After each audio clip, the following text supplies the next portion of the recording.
di kotak-kotakan gitu. Yang diterima itu yang baik, yang buruk itu ditolak gitu. Nah, di dalam pemahaman spiritualitas atau kesadaran ini mampu untuk diterima secara utuh. Gitu. Hanya Allah yang dapat mencabut penyakit tadi, udah ya.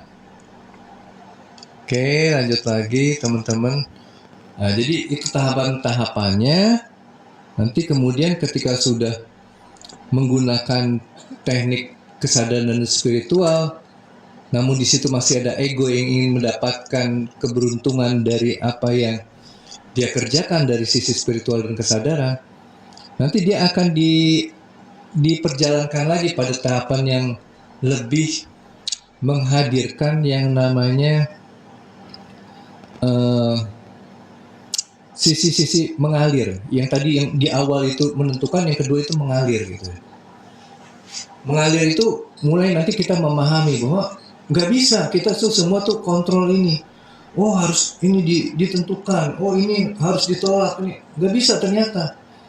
Begitu kita lakukan itu terus, walaupun tadi dengan teknik kesadaran spiritual tentang penerimaan, tentang mungkin inner child yang kemudian dicoba ditemukan, lalu kemudian coba untuk dihilangkan gitu kan. Ya. Nanti Kak Graciela saya jawab ya pertanyaannya. Dan Kak Rahayu juga. Nanti ternyata nggak bisa juga kita menggunakan teknik itu untuk memenuhi kebutuhan kita dengan ciri kita mendapatkan rasa damai tadi. Nah, baru kita masuk ke tahap yang mengalir tadi. Izin bertanya Kang Ari, saya masih sering merasakan sensasi sesak di dada. Bagaimana teknik mengatasinya? Ya jadi kembali berarti ini kan kita pengen controlling ya, controlling supaya sesak di dadanya ini tidak terasakan. Ada tekniknya. Sesederhana gini, kita mencoba melepas sisi-sisi mengontrolnya. Teknik, betul ada kebutuhan mengetahui yang namanya teknik. Terima kasih Bang ya. Betul kita butuh itu teknik itu, tapi ternyata itu nggak bisa kita gunakan untuk merilis sesak di dada ini ketika kita menggunakan teknik ini dengan menggenggam. Artinya saya mau menggunakan teknik ini agar dada ini tidak sesak lagi. Saya mendapatkan kenyamanan, maka nanti pasti saya akan menunggu-nunggu kapan saya kemudian bisa mendapatkan kondisi-kondisi di mana dada saya tidak sesak lagi. Ini yang saya sebut sebagai usaha. Sesuatu yang dilakukan dengan tujuan mendapatkan sesuatu yang lebih baik kondisinya menurut kita di masa depan. Ya. Jadi kalau pengen menggunakan teknik yang lebih utuh, sebenarnya sesederhana kita itu coba belajar sadar. Sadar dulu ada sakit di dada. Menjadi pengamat. Oke, amati dulu kehadiran rasa sesak di dada tadi. Tapi bukan dengan suatu statement yang menyatakan dada saya sesak. Bukan, tapi ada sensasi sesak di dada yang hadir dan saya rasakan. Jadi ada perbedaan antara kita yang hadir sebagai kesadaran yang merasakan dengan si sensasi itu sendiri yang hadir di diri kita. Nanti kemudian barulah kita bisa selesaikan dengan yang namanya penyaksian. Ketika kita menyaksikan, kita hanya merasakan sebagai kesadaran yang mendapat hidangan dalam bentuk perasaan sesak di dada tadi. Itu. Tapi kalau boleh saran, coba lakukan ini secara ikhlas. Artinya tidak menentukan seperti apa nanti akan munculnya suatu hasil. Jadi kita hanya fokus kepada prosesnya saja. Begitu Kak Rahayu ya. Oke, ini mulai panas nih, alirannya mulai hadir jadi sedikit panas. Bentar ya teman-teman ya. Oke, kita lanjut lagi. Ke pertanyaan dari Kak Graciela, bagaimana menyadari ego? Begini, Ego itu hadir dengan bentuk dorongan-dorongan. Misalkan ada yang namanya keinginan. Itu keinginan.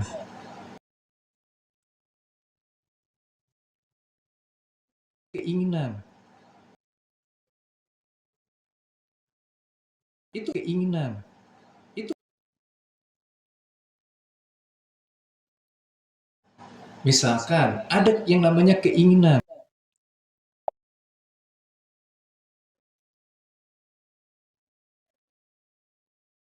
Dorongan.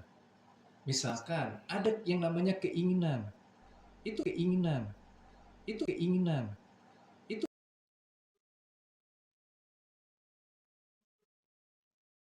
dorongan. Misalkan ada yang namanya keinginan. Itu keinginan. Itu keinginan. Itu gitu ya. Masih ada dorongan-dorongan ingin mendapatkan, ingin mencapai, menggapai. Nah itu ego. Oke, pagi juga Kak Aloy Tonotan. Terima kasih sudah hadir. Ya, juga Kak Sri. Terima kasih hadir menyimak. Oke, waalaikumsalam Kak Ana. Oh, ngelek ya? Sekarang masih ngelek? Apa di tempatnya Umi aja ngelek? Berarti diterima seapa adanya ya Kang? Betul. Diterima aja seapa adanya. Lepas target, hadir, hanya sadar, menyadari apa yang terjadi di saat ini, being present. Nah itu difokuskan aja pada itu. Bukan tujuannya untuk menghilangkan, enggak. Tapi saya menerima, merasakan secara utuh. Begitu teman-teman. Waalaikumsalam juga. Nih Mas Parman. Oke, Pixmi sebenarnya nol netral ya. Nah nanti kita akan coba belajar masuk ke situ ya, karena saya tadi pagi coba berkontemplasi gitu loh. Ini yang saya tulis tadi pagi. Kurang lebihnya gini, ini cuman sedikit sharing ya. Saya bertanya-tanya, di hidup ini apa yang dicari? Gitu. Nah ini nggak dicari tahu kenapa sesaknya kan? Enggak. Apa yang dicari gitu? Saya kayak ngobrol sama diri saya sendiri. Mencari adalah ekspresi keberadaan itu sendiri. Kalau kita pengen mencari sesuatu yang ada, ternyata tindakan kita mencari itu adalah ekspresi yang ada itu sendiri yang kita cari-cari gitu. Terima kasih Mas Parman. Bagaimana menghadirkan keberadaan? Saya tanya lagi ke dalam diri saya. Apa yang perlu diusahakan hadir saat sudah hadir secara utuh? Nah, itu nanti bingung nanti mungkin teman-temannya. Tapi ya ini teaser aja ya. Supaya teman-teman nanti bisa lihat bahwa perjalanan kita mungkin masih banyak sesuatu yang perlu untuk dibuka. Banyak pemahaman-pemahaman yang sekarang ini membelenggu kita hadir dengan suatu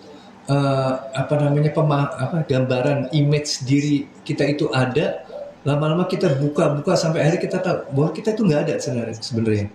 Yang dicari itu yang mencari gitu loh.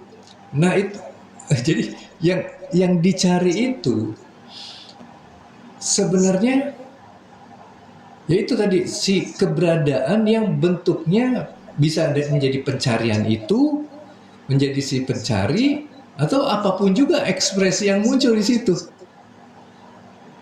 Jadi kita mencari sesuatu yang udah ada. Jadi kayak konyol ya. Kayak konyol sebenarnya. Iya Kak Rini, terima kasih. Waalaikumsalam Kak Ari. Oke, mantap. Apa yang diusahakan hadir saat segalanya sudah utuh? Bener, Umi begitu. Nah ini saya coba bacain lagi ya. Ini menarik sebenarnya, kontemplasi.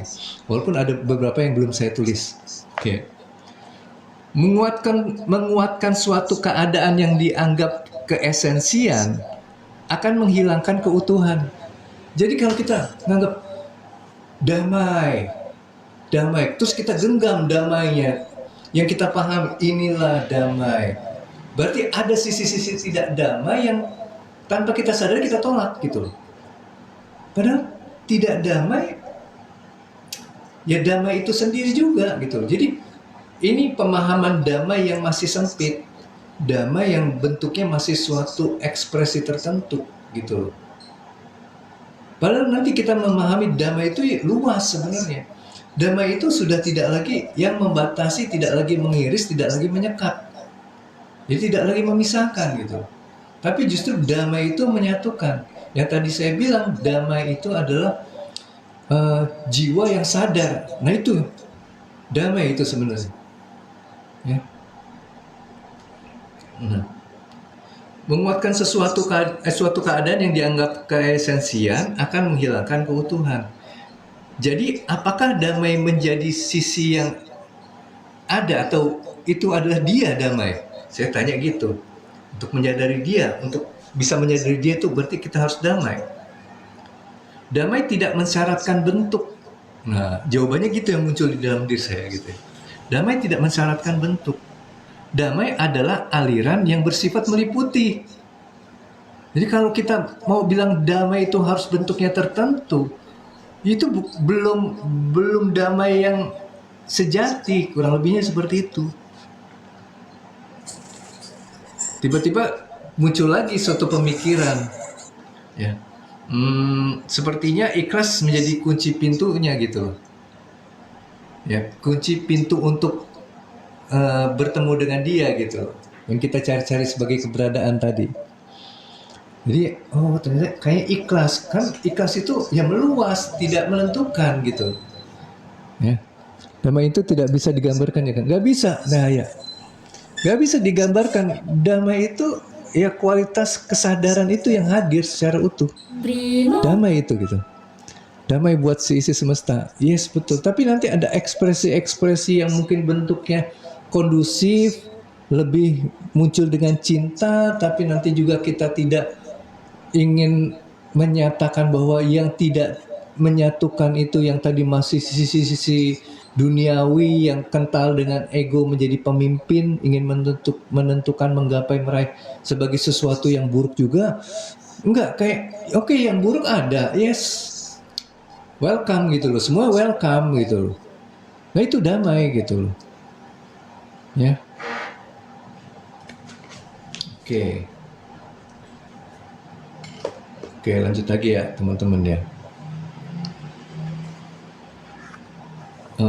Tapi kunci pintu dari keberadaan tadi yang saya bilang, yang ikhlas itu kunci pintu keberadaan. Lalu dijawab lagi sama diri saya gitu. Betul, tapi ikhlas juga yang bersifat meliputi. Jangan ikhlas yang masih yang tadi saya bilang, berusaha untuk ikhlas gitu. Itu belum ikhlas yang meliputi. Artinya kita harus masuk dulu ke dimensi yang dekat dengan sifat meliputi tadi gitu. Ya, dengan kata lain, jiwa itu harus bersih, dan jiwa yang bersih saya bilang dia dekat dengan Tuhan yang sifatnya meliputi. Lalu bagaimana bentuk ikhlas yang benar? Saya pertanyakan lagi.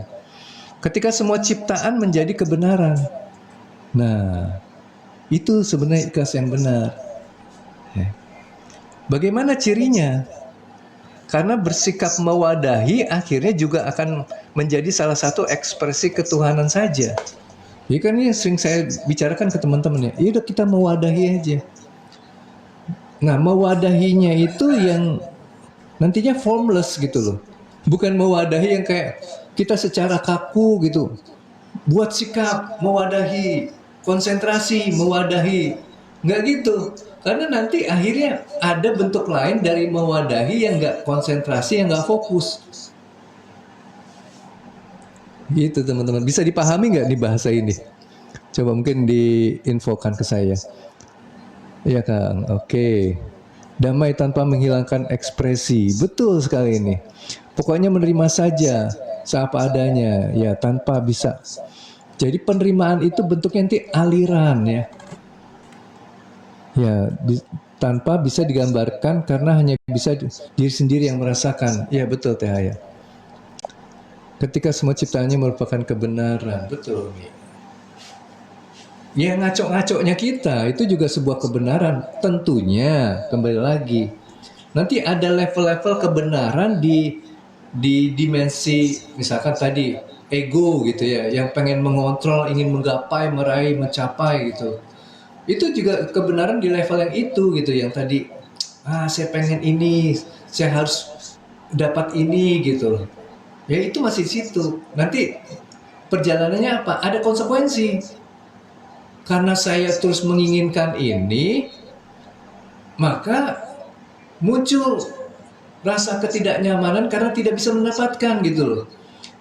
Rasa yang menyiksa ini membuat kita akhirnya sebagai jiwa yang memang juga dikasih ego, dia pasti akan cari gimana supaya saya itu bisa shifting dari yang tadi pengennya dapet ya tiba-tiba bisa untuk melepas gitu, karena saya nggak nyaman dengan kondisi ini. Berhubung apa yang saya inginkan nggak selalu saya bisa dapatkan, justru kebanyakan saya gagal untuk bisa mendapatkan. Akhirnya dia cari cara, akhirnya dia coba belajar melepas sekarang gitu kan. Ketika melepas sudah mulai bisa ada sebuah penerimaan, tapi yang masih kaku, seperti tadi saya bilang, bersikap mewadahi, cuman harus fokus diwadahi. Enggak kemudian dengan gambaran yang udah hadir sebagaimana adanya gitu. Semua banyak yang mengatakan dunia ini nggak adil atau jahat. Letaknya itu kata itu di mana? Oh, kata itu di mana letak dunia itu jahat? Di dimensi itu tadi material, atau misalkan tadi saya bilang ego ya. Ego itu kan punya atau terikat oleh yang namanya batasan-batasan. Dia punya keyakinan, dia punya belief system yang selalu mencoba mengarahkan mendapatkan yang menurut dia itu sesuai atau baik gitu ya, yang menyenangkan. Ya, maka yang tidak menyenangkan dianggap buruk atau jahat tadi gitu ya. Begitu. Jadi ya kembali lagi ya teman-teman ya. Ternyata ya banyak ini mungkin sesi live yang agak memusingkan. Jadi teman-teman fokus gitu. Kalau ada yang nggak ngerti, tolong ditanyain aja gitu ya. Karena ini juga sesuatu yang baru dihasilkan dari kontemplasi. Berarti bukan dunia yang jahat ya Kang mungkin. Ya betul. Karena nanti yang jahat itu pemaknaannya gitu loh. Hasil dari pemaknaan. Karena ada suatu keyakinan yang sudah tertanam di pikiran kita, lalu kemudian berdasarkan pikiran kita anggap ini jahat. Kenapa? Karena dia tidak mau memberikan apa yang saya inginkan. Dia itu jahat. Ya, karena kita melihat yang benar itu adalah diri kita, maka yang tidak sesuai dengan harapan kita dianggap salah. Itu dianggap buruk atau jahat.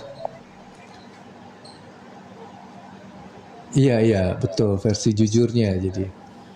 Jadi ya kembali lagi, ternyata ya coba aja kita buka semua gitu. Oh, ternyata ini semua tampilan identitas ya. Jadi akui bahwa ada diri yang ingin mendapatkan gitu. Ada emosi-emosi yang mendorong untuk mendapatkan, yang ini nanti tinggal disaksikan aja, lalu kita masuk ke kedamaian. Kedamaian yang nantinya perlu ditingkatkan juga, bukan hanya kedamaian yang tidak ditekan oleh emosi, didorong, diarahkan, dipaksa, tapi juga kedamaian yang apa istilahnya? Ya tadi yang hanya mewadahi gitu loh. Kedamaian yang hanya mewadahi, apapun juga silakan hadir, mau ada emosi atau tidak ada emosi itu kita tidak berkeberatan. Nanti meningkat lagi kepada mewadahi yang tanpa butuh fokus untuk membentuk wadah, dengan cara dia mewadahi, izinkan untuk hadir. Ini masih teknik-teknik gitu ya, masih suatu cara yang kita lakukan untuk merasakan secara utuh. Nanti ada gambaran hasil kontemplasi yang menarik buat saya. Ya. Bagaimana cirinya? Karena bersikap mewadahi akhirnya juga menjadi salah satu ekspresi ketuhanan saja. Betul jika bentuknya usaha. Ya, jadi kalau masih usaha itu pasti masih banyak sisi-sisi ego yang pengen mencapai gitu, mendapatkan. Maka berhenti berusaha, karena sifatnya memisahkan. Jadi yang namanya berusaha tuh memisahkan. Kita ingin mendapatkan sesuatu, meninggalkan yang lama gitu, karena dianggapnya buruk gitu.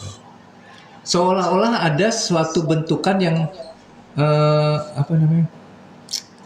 pas gitu ya, esensi untuk tampil atau pantas yang paling oke gitu loh, apa bentukannya gitu kan. Nah itu namanya usaha gitu kan. Menguatkan justru akan melemahkan kualitas. Kita menguatkan ya, menguatkan, ayo kita harus bisa menggapai, mencapai sesuatu, itu justru melemahkan kualitas. Karena apa? Secara energi itu, ketika kita mencoba menguatkan yang namanya usaha, itu justru dia membentuk energi yang lebih negatif di situ. Akhirnya cara kita untuk mendapatkan sesuatu juga lebih berat. Terima kasih Teh Yeni. Oke, apakah kita ini ada dimensinya? Sebenarnya kita ini berapa dimensi Kang Ari? Jadi gini ya Bang Udin, kita itu sebenarnya dimensinya tuh ada dimensi yang namanya material gitu ya, dimensi fisik, nanti juga ada dimensi batinia, dia ada lapisan-lapisan kesadaran ya, yang nantinya itu akan masuk kepada dimensi yang ketuhanan lah istilahnya, ketika sudah ada di puncaknya. Jadi dimensi material ini nanti akan masuk ke dimensi yang mungkin secara cerita itu teman-teman pernah dengar Mi'raj ya, itu kan lapisan-lapisan kesadaran gitu ya. Jadi material itu nanti juga ada sisi batiniahnya yang di situ ada lapisan kesadarannya. Oh sekarang saya masih hadir utuh sebagai ego ya. Lalu kemudian muncul lagi ego yang sudah mulai bisa mengalah, ya tidak ingin terus mendapatkan, sudah mau melepas, tapi tetap sebagai ego, karena di situ masih ada validasi yang ingin dikejar, atau kita ingin mendapatkan sesuatu dari apa yang kita lepaskan. Nanti kemudian masuk lagi kepada dimensi yang mungkin sudah tidak lagi menguatkan ego secara jelas, tapi ego itu tertutupi lah dengan yang namanya kesadaran. Seolah-olah ini udah jadi kesadaran. Hanya karena tindakan-tindakannya menggambarkan suatu tindakan orang-orang yang berkesadaran. Gitu. Nanti akhirnya sampai pada dimensi yang sudah puncak ini, di mana tidak ada yang lagi yang perlu ditentukan gitu. Dalam arti secara teknik pun juga kita tidak berusaha untuk membakukan, menjadikannya solid, seolah-olah oh bentuknya harus kayak gini, cara menjadi penyaksi itu begini, tapi kita bisa mengalir secara utuh, mewadahi tanpa memberikan suatu tekanan, fokus untuk bisa hadirnya sesuatu, tapi menjalani secara apa adanya. Nah ini yang saya coba tuliskan gitu ya. Salah satunya tadi ya, gini. Jadi ini tadi ada juga cerita tentang kehidupan itu adalah nabi pembawa kebenaran. Jiwa mengalami kehidupan untuk bertemu Tuhan yang meliputi. Jiwa diperjalankan mengalami kehidupan. Hidup kadang meluas, kadang menyempit, kadang menekan, kadang melepas. Bagaimana memahami kondisi ini sebagai kebenaran? Jadi sisi mana yang saya harus pegang gitu, kurang lebih bahasa di sini seperti itu. Sisi mana sih yang harus saya pegang tuh? Lalu jawabannya apa? Hanya perlu dijalani, bukan dipahami. Jadi kita tuh seringkali mencoba membakukan suatu pengetahuan gitu loh tentang kesadaran spiritual, dan itu nanti kita genggam juga di dalam pikiran kita. Makanya kalau di sini saya bilangnya hanya perlu dijalani, bukan dipahami. Memahami ini nanti akhirnya berujung pada mendefinisikan gitu kan. Bukankah menjalani akan memahami? Nah jadi kan sebenarnya memahami itu dengan cara menjalani aja. Ya. Oke. Semangat pagi juga Kak Arini. Lanjut baca. Oke. Kita tidak sedang bicara konsep yang baku. Tapi kita sedang bicara tentang yang meliputi. Apakah kita perlu memahami hujan dengan konsep? Nah, teman-teman ya, coba. Sekarang kan lagi hujan nih misalnya. Hujan tuh gimana sih? Apakah kita kemudian kita berhujan-hujanan, lalu kita memikirkan definisi dari hujan, kita membuat konsep tentang hujan, atau seperti ini yang akan saya sampaikan. Apakah kita perlu memahami hujan dengan konsep tertentu? Bukankah itu berdampak penyempitan? Penyempitan dalam arti esensi dari hujan itu sendiri. Atau memahami sinar matahari misalkan gitu. Apakah kita perlu secara khusus ketika kita kena sinar matahari, lalu kemudian kita mencoba fokus, coba rasakan ini apa sinar matahari ini gitu loh. Lalu kita coba definisikan tentang itu. Dan nanti kita akhirnya ketika sudah terbentuk suatu konsep, lalu kita genggam konsep ini. Jadi inilah yang harus terjadi. Nah ini kejebak juga akhirnya. Ya. Secara utuh kita memahami saat mengalami. Jadi kalau teman-teman pengen tahu esensi dari hujan, ya alami aja dan kemudian ya dirasakan. Apa yang terasakan itu adalah sesuatu yang sudah esensi.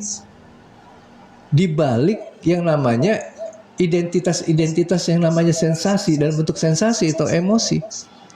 Itu adalah sesuatu yang inilah kita jadi bisa menghadirkan Tuhan di dalam wujud-wujud ciptaannya gitu loh. Wah, hujan sekarang ya. Gimana? Apakah yang tiba-tiba yang muncul adalah kesedihan?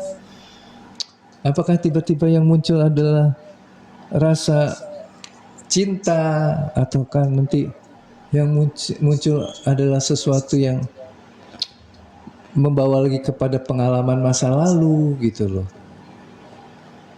Kita hanya fokus hadir, merasa, tidak lagi mencoba menentukan, tidak lagi menguatkan atau melemahkan.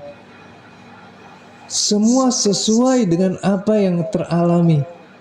Itulah sebenarnya yang lebih halus, lebih lembut, yang terhadirkan melalui sesuatu yang mungkin akan terasa kasar ketika kita coba terus mencari makna. Ini akan sesuai dengan apa yang dikatakan oleh Rumi, bahwa sesuatu yang esensi tidak akan ditemui oleh orang yang mencari-cari, tapi pencarilah yang akan menemuinya. Artinya yang kalau kita bicara tentang pencari, berarti ini adalah being gitu loh, kesadaran. Seperti apa bentuknya? Ya tidak harus seperti apapun juga. Nah kondisi-kondisi ini nanti akan kemudian secara batiniah, secara jiwa kita lebih meluas. Karena kita terbiasa tidak menentukan tapi terus mengalir. Tidak mendefinisikan tapi mengalami secara apa adanya. Menjadi suatu pemahaman. Nanti kita secara tidak kita sadari kita mulai menghilangkan kedirian kita, mulai membuka bahwa kita ini bukan yang solid, bukan. Tapi karena kita membuka seada-adanya, kita bisa memahami kondisi kita secara batiniah ini, kita itu sebenarnya yang tidak ada. Bukan karena hasil afirmasi, bukan hasil pengkondisian, tapi ini hasil rasa yang dimunculkan oleh kualitas jiwa yang sudah dekat dengannya. Ya, seperti itu. Secara utuh kita memahami saat mengalami, gitu ya. Memahami yang meluas karena tidak membatasi. Maka alami saja semua kehadirannya dalam wujud ciptaannya. Baik yang di luar dalam bentuk peristiwa, ya, maupun yang di dalam bentuk pikiran, perasaan, dan emosi. Pikiran yang menganalisa atau mencari juga bentuk pengalaman. Jadi ya udah, pikiran memproses, ya kita juga nggak tahu kenapa nih, ya Allah saya muncul ini. Lama-lama secara saya coba dalami lagi, bukan saya yang menginginkan ini hadir. Pikiran-pikiran ini hadir. Bukan saya yang ingin, ya inilah yang perlu dialami. Bukan sesuatu yang perlu respon juga ketika tidak ada kemudian ternyata nggak ada dorongan untuk merespon. Ketika ada yang merespon juga tetap dalam suatu kondisi-kondisi yang mengalami, sehingga responnya tidak menjadi sesuatu yang berlebihan gitu loh. Nah, kalau kita itu masuknya di dalam suatu pemaknaan, nah ini yang kegulung di dalam cerita. Ya. Kegulung di dalam cerita kita akhirnya. Karena di balik suatu pemaknaan ada suatu aktivitas di otak kita yang mencoba mencari jalan. Jadi kita tidak pernah ada di saat ini pada akhirnya. Ya nikmati saja setiap rasa waktu itu karena waktu itu tidak akan kembali sama. Betul Kak Verfoto. Waalaikumsalam juga Kak. Oh ini teh ini ya. Damai, suasana di dalam sudah tidak ada lagi. Ya, keberisikan itu tidak menjadi penghalang hadirnya kedamaian. Ya. Iya, oke, Kak Umu, terima kasih sudah hadir. Ya. Ini mah bab awal di buku Kang Hari ntar. Ya, ini justru bisa di akhir nanti ya. Bukan di awal. Ini karena pendalaman yang lebih halus ya. Kita tuh nggak main di teknik-teknik yang biasanya orang-orang di awal tuh membicarakan. Oke, kita ya sebagai makhluk hidup kita punya kebutuhan. Maka kebutuhan itu kita coba cari caranya, tekniknya gimana. Nanti dihadirkanlah namanya pengetahuan. Pengetahuan bagaimana cara kita bekerja, bagaimana berprestasi, bagaimana mendapatkan pekerjaan yang baik, yang gajinya besar, bagaimana supaya dapat posisi segala macam. Baca buku lagi, diusahakan, dilatih segala macam. Ini menghadirkan kesadaran ego yang paling kuat gitu loh, yang pengen terus ngatur gitu. Nanti pakai agama juga untuk ngatur, pakai spiritual juga untuk ngatur gitu. Masih cuman beda-beda gaya aja, style aja. Nanti kalau pakai agama mulai berusaha menjadi orang baik gitu kan, bersedekah untuk apa, supaya kita dapat pahala misalkan masuk surga. Nanti pakai spiritual mulai tuh yang ingin pahala atau masuk surga mulai digeser, tapi hanya diganti aja objeknya ya. Objeknya yang tadinya pahala surga, yang sekarang adalah ketenangan ya, kedamaian dalam perspektif bahwa kedamaian yang bentuknya solid, yang baku, bukan kedamaian yang meliputi. Merasa nyaman, ada energi-energi yang mampu untuk kita rasakan seperti wah enak sekali nih, seperti bertemu dengan Tuhan gitu, yang lembut, yang dirindukan, yang kayak gitu masih sensasi sebenarnya gitu loh. Walaupun itu sensasi yang sudah mulai mengarah pada sesuatu yang esensi gitu. Nah, nanti coba masuk lagi lebih dalam lagi ya, akhirnya melepas itu semua gitu. Ya. Kang, saya masih penasaran dengan telepati, apakah bisa jalan kalau salah satu di antaranya nggak bisa? Kan begini, kembali lagi ya, kita bisa misalkan sederhana gini perspektifnya tentang telepati ini.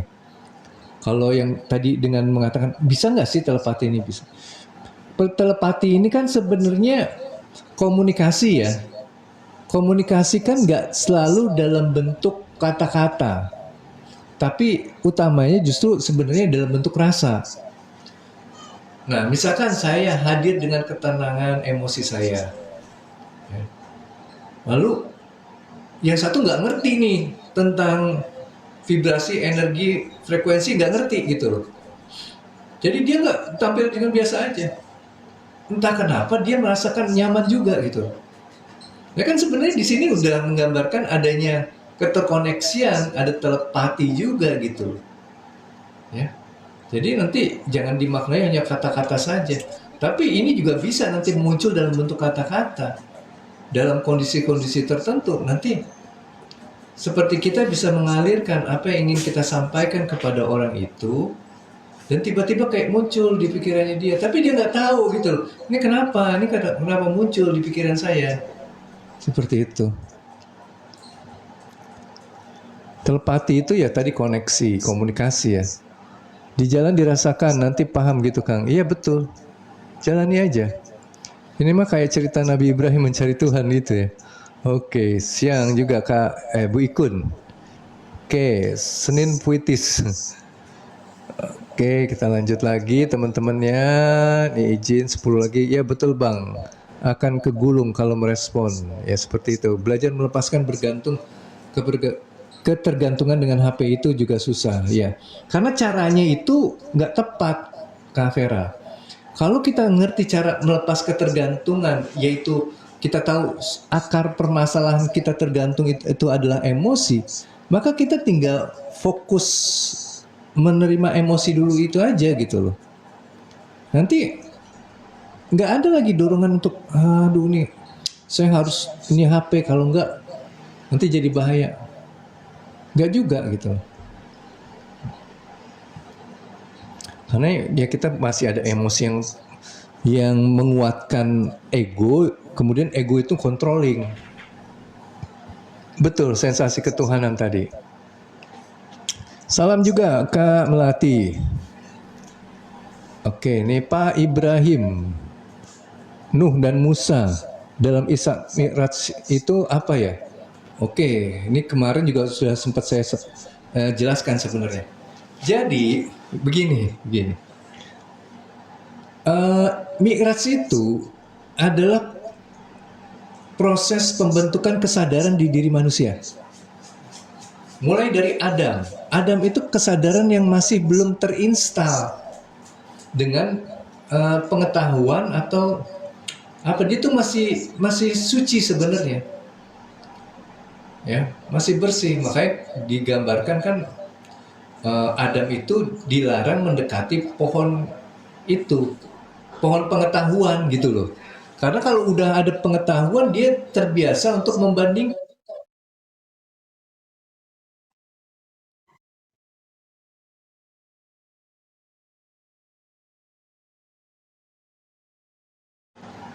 Ya, jadi kayak hilangnya nggak bisa. Nih mana ya Tuhan? Karena coba didefinisikan Tuhannya, nggak bisa ketemu gitu. Makanya akhirnya digambarkan ketika makan pohon pengetahuan, diturunkan, ya bukan jatuh ke bumi, tapi diturunkan apa? Secara kualitas kesadarannya. Ya. Nah, kemudian ini tadi yang tanya Pak Kak E. Lalu kemudian masuk ke yang namanya level langit kedua, di mana di situ ada Yahya dan Isa. Yahya itu dikenal oleh di dalam pelajaran sebagai pembaptis. Pembaptis itu atau baptis itu adalah proses pengenalan kesadaran terhadap kekuasaan Tuhan dalam bentuk identitas. Makanya simbolnya air gitu kan. Pengenalan Tuhan melalui simbol-simbol atau identitas di sini adalah air. Arasku ada, kekuasaanku ada di atas air gitu. Nah, lalu kemudian di situ ada juga yang namanya Isa. Isa itu namanya Al-Masih gitu ya. Juru selamat juga artinya gitu ya. Biar nanti kita nggak menyinggung-nyinggung mungkin dianggap saya bukan beragama Nasrani, jadi dianggapnya terlalu membahas-bahas apa yang mereka yakini, karena tujuannya bukan ke situ gitu ya. Lalu kemudian masuk ke Yahya dan Isa ini ya juru selamat. Dia yang akan membawa manusia, jiwa kesadaran manusia yang tadinya sudah terinstal oleh yang namanya identitas yang tadi dibaptis tadi, supaya kemudian dia bisa mendapatkan keselamatan di situ melalui identitas yang diinstal tadi gitu ya. Lalu masuk ke Yusuf. Yusuf itu dia terkenal sebagai nabi yang sabar, dan juga dia cerdas gitu loh. Nah, jadi ada suatu proses penginstalan tambahan yang tadinya dikasih kekuasaan identitas dalam bentuk fisik. Manusia tadinya jiwa dilahirkan di dalam tubuh fisik mempunyai instalan. Ya, fisik ini sebenarnya menjadi jalan untuk manusia itu mampu untuk mengenal Tuhan. Makanya dianggap ini sebagai suatu jalan keselamatan. Lalu masuk ke kesabaran. Maka di situ nanti manusia itu seperti tidak mempunyai daya upaya untuk menolak semua yang diajarkan oleh orang tuanya, diinstal oleh lingkungannya atau oleh gurunya, oleh apapun juga yang dia alami atau yang dia dapatkan dari proses membaca gitu ya. Ya, itu masuk ke Yusuf. Nanti ke Idris masuk. Nih Idris ini nabi yang dikenal sebagai yang menciptakan tulisan gitu. Dia mampu menerjemahkan rasa ke dalam bentuk simbol. Nah di sini muncul yang namanya identitas gitu ya. Ya. Nanti dia ada ekspresi-ekspresi yang hasil pemaknaan gitu ya. Oh ini kalau ini ya, kalau Nuh itu nggak termasuk, tapi di Mi'raj itu nggak termasuk Nuh. Musa yang ada, Nuh nggak ada. Ya.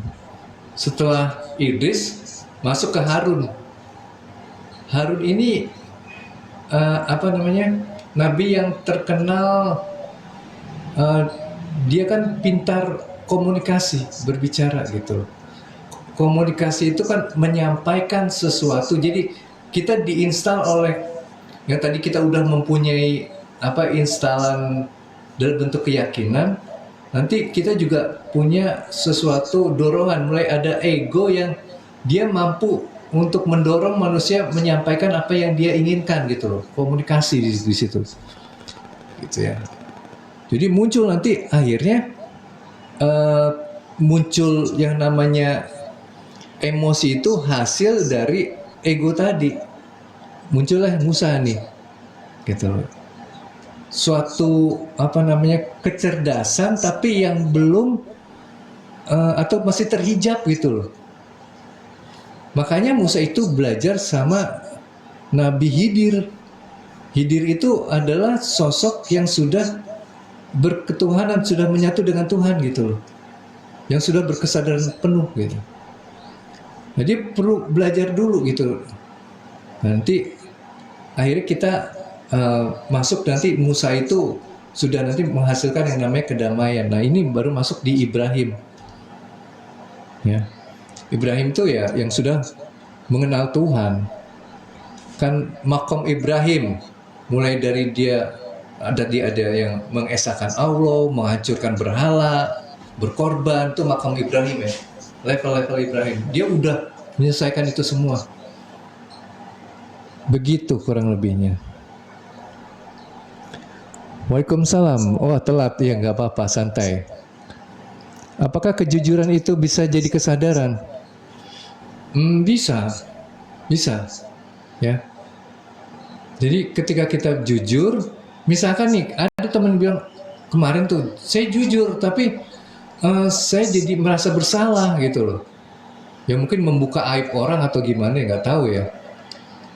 Bisa rasa bersalah ini kalau kita saksikan ketidaknyamanannya, ini bisa membuka kesadaran jiwa manusia. Ya akhirnya berkesadaran gitu loh. Hari ini, today. Saat proses mengalir itu bagaimana? Dan step selanjutnya apa dan bagaimanakah? Jadi begini, ketika kita mengalir itu, ya pertama-tama step-stepnya itu untuk bisa mengalir, kita belajar sadar dulu aja gitu. Karena kalau kita itu masih ada di dimensi cerita kehidupan, di mana kita menjadi aktornya, itu sulit untuk bisa mengalir secara benar, dalam arti mengalirnya nanti sebagai cerita kehidupan, bukan sebagai kesadaran. Sadar ini transformasinya keluar dari cerita menuju kesadaran. sadar, oh tahu bahwa diri saya sedang dihadirkan suatu pemaknaan yang muncul di pikiran saya, dan pemaknaan ini menghadirkan perasaan dan emosi juga di diri saya. Tinggal kemudian emosi yang sudah dihadirkan kita saksikannya, dirasakan secara utuh di situ. Nah, nanti akhirnya kita hadir suatu kualitas jiwa yang bersedia untuk menerima sesuatu yang tidak nyaman.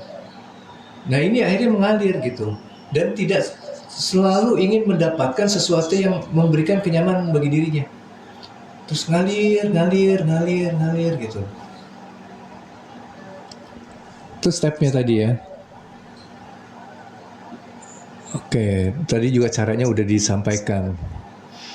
Oke, lanjut lagi. Perlukah beragama identitas atau cukup dengan berkesadaran? Semua juga ada tahapan-tahapannya, nggak bisa langsung berkesadaran, karena nanti akan terjebak juga pada suatu sikap pasrah, apatis, yang akhirnya hanya membenarkan dirinya saja gitu loh. Atas apa yang saya ketahui, ini udah yang paling benar. Ketika ada yang beragama, menurut saya mereka salah. Kita nggak bisa menyatu. Nah, itu yang sebenarnya kalau kita tidak pernah mengetahui secara utuh ajaran agama yang ada gitu ya, ini membuat kita terus berprasangka, wah, Tuhannya masih sosok, adanya di langit gitu, seolah-olah nggak benar yang kayak gini gitu ya. Jadi perlu juga kita belajar tentang agama ini supaya nanti kita bisa memahami secara utuh gitu ya. Ya, makanya harus bisa mencari benang merahnya atau mendapatkan benang merahnya yang bisa menghubungkan antara satu pengetahuan dengan pengetahuan yang lain. Mau psikologi, agama, tentang spiritual, kesadaran, atau apapun juga. Fisika, kuantum gitu ya. Sebenarnya semua bisa nanti dilihat kesatuannya. Nah, kapan banyak konsep nabi-nabi dan Israel ya? Apa yang dimaksud Baitul Haram? Oh, nah itu saya kalau Baitul Maqdis saya nggak begitu paham. Tapi Baitul kan dikatakan rumah keberadaan lah, gitu. Ini tempat eksistensi yang merupakan perwujudan, bagian dari perwujudan Tuhan, di mana di situ adalah dihadirkannya sesuatu yang suci kalau haram ya. Kalau Maqdis apa ya? Saya nggak tahu itu.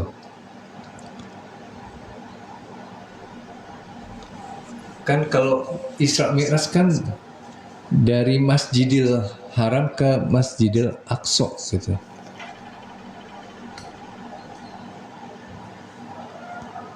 Maknanya apa saja emosi yang dihadirkan, rasakan saja dan lepaskan walaupun tentang ketuhanan ya Kak. Ya, jadi kalau memang hadir sebuah rasa, ya dirasakan aja sebagaimana adanya tanpa perlu dimaknai. Tapi tiba-tiba otak bekerja nih, memaknai. Izinkan juga sampai muncul nanti rasa lagi yang baru. Terus ikutin aja. Begitu.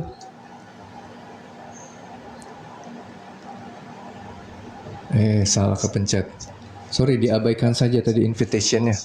Ada yang kepencet. Jadi gitu teman-teman ya. Kembali lagi, ini sesuatu yang perlu kita pahami ya, tentang kehidupan di mana kita akan dihadirkan wujud Tuhan di dalam yang sifatnya pengen menggenggam, mencapai sesuatu, mendapatkan sesuatu, baik nanti dari dimensi keilmuan, secara bisnis atau ekonomi, lalu kemudian nanti masuk ke keilmuan agama, keilmuan tentang spiritual, kesadaran. Nanti kita masuk ke tahapan yang lebih halus lagi, yang tidak ingin menentukan, hadir dengan kesadaran. Kesadaran ini nanti akhirnya juga ada kesadaran yang masih memfokuskan diri untuk sadar, tapi nanti masuk lagi ke yang lebih halus adalah kesadaran yang tidak menentukan bagaimana sesuatu itu harus disikapi, tapi dia mampu untuk tampil seapa adanya. Tapi ini tidak mungkin ketika kita masih ada di dimensi ego yang pengen mendapatkan tadi. Karena keputusan untuk mengalir begitu saja menjadi suatu sikap apatis nantinya. Kayak nggak mau melakukan sesuatu, udah biar aja semua juga Tuhan yang ngatur. Nggak begitu sebenarnya. Namanya dari Masjidil Aqsa, Baitul Maqdis itu Masjidil Aqsa. Jadi sebenarnya kalau di diri manusia itu dari jiwa ke hati itu perjalanan Isra. Dari jiwa ke kalbu, ketika manusia itu sudah bisa masuk ke dalam kesadaran ruh, nah itu yang nantinya akan bisa masuk ke Masjidil Aqsa. Ya. Nah nanti di situ baru miras tuh, di kolbu ini nanti ada kesadaran-kesadaran yang akan terbuka tuh. Jadi sebenarnya hidup ini semuanya diliputi oleh kesadaran ruh gitu kan, kurang lebih bahasanya gitu. Nah kesadaran ruh itu kan nanti ada yang terhijab oleh fisik gitu kan, oleh jiwa yang kemudian ada ego gitu segala macam. Nah itu sebenarnya gambarannya Isra Mi'raj itu seperti itu.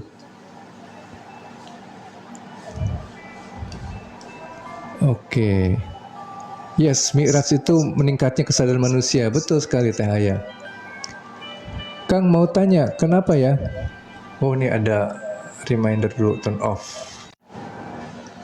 Kang mau tanya, kenapa ya kalau menerima telepon yang tadi kenal selalu ke-trigger nafas tersengat?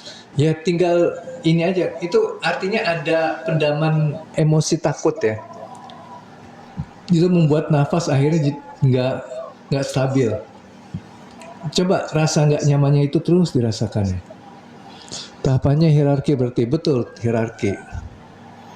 Jadi ada level-levelnya lah. Oke. Nah itu teman-teman kurang lebih ya. Jadi kembali lagi di dalam kehidupan ini ternyata ya memang semua sudah ditampilkan sempurna. Ada kesalahan-kesalahan itu pun bukan sesuatu yang tidak ada manfaatnya. Jadi nanti ada jiwa yang mulai teridentitas, kemudian dia mendapatkan yang namanya ego, pengennya menentukan, pengennya ngatur.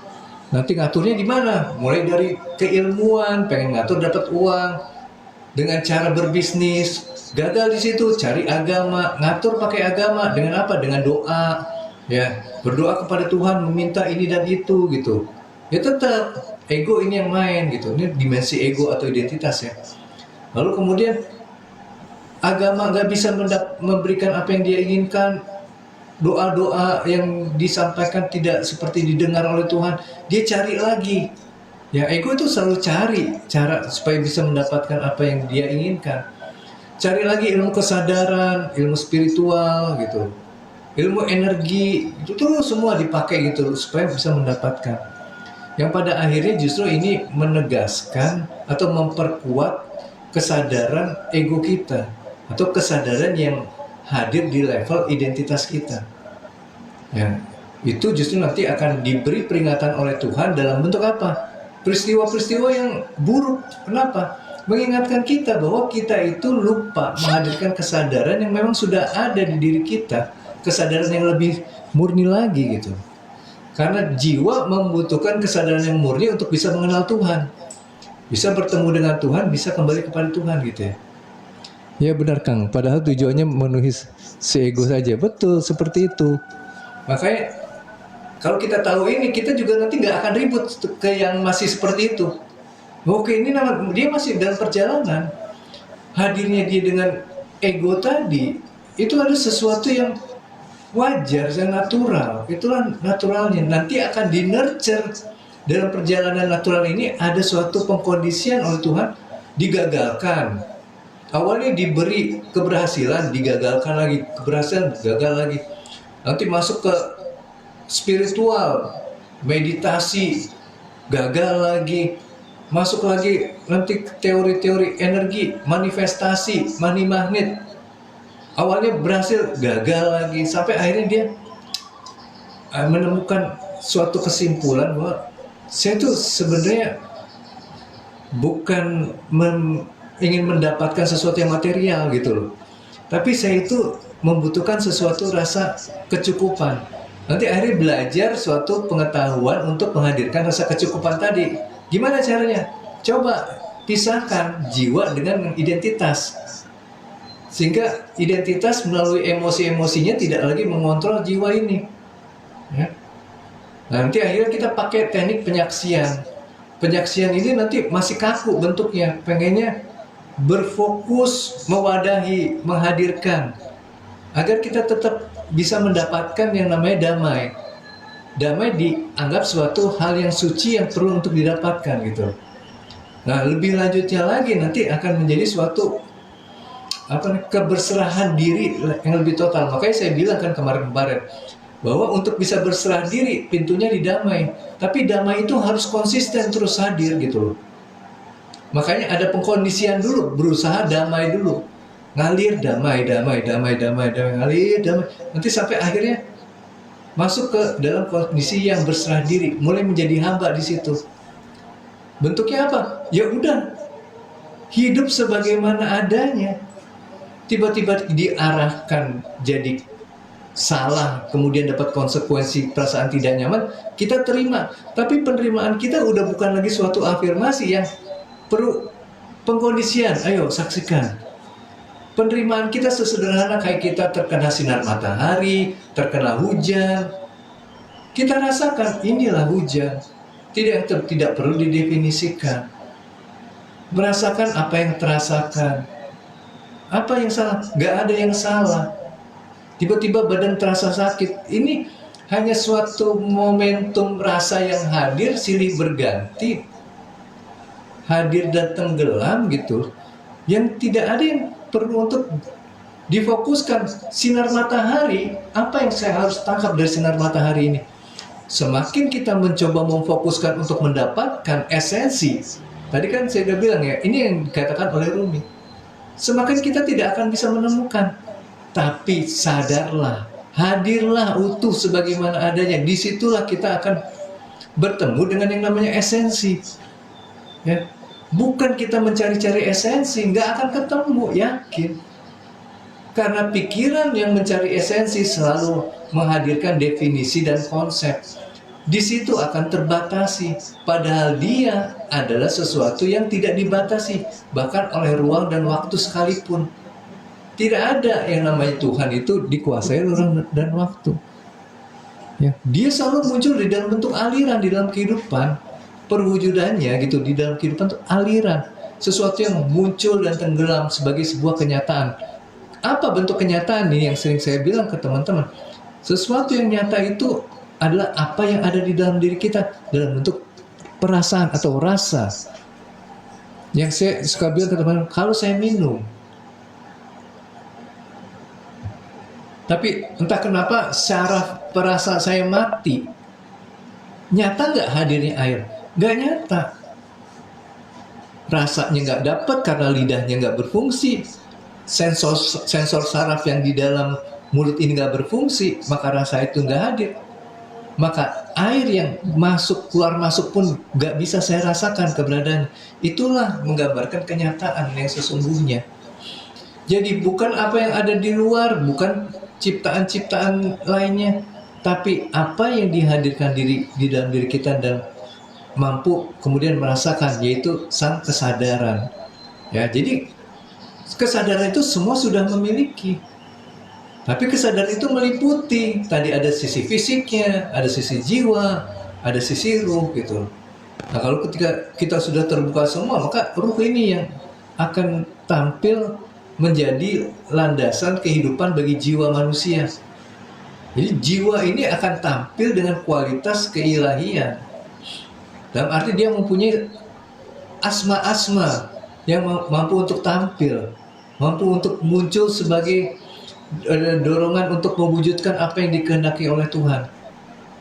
Jadi di situ benar-benar manusia itu akan bisa mengalir secara utuh. Bukan mengalir yang masih ada sisi-sisi untuk mengontrol, belajar damai atau apa. Tapi damainya dia sudah secara konsisten mewujud di dalam jiwanya, di jiwanya dia, kualitas jiwanya itu sudah damai, maka dia akan kemudian mampu menjalani hidup ini dengan mengalir tanpa berusaha untuk damai. Tapi dia sudah ada di dalam kualitas damai yang terus-menerus, yang bukan dalam bentuk tertentu, ya. Bukan karena saya tenang, bukan karena saya tuh santai, bukan karena saya senang, bukan. Tapi damai sebagai kualitas jiwa yang mampu untuk udah berserah diri. Saya tidak ada bukan dalam bentuk afirmasi. Saya itu tidak ada karena saya tidak bisa menemukan keberadaan diri saya itu di mana. Semua yang tampak hanya Tuhan. Semua yang hadir hanya Tuhan. Jadi saya tidak lagi mencoba membuat diri saya sebagai wadah. Karena secara otomatis saya sudah mewadahi. Ya. Saya sudah menjadi wadah secara otomatis.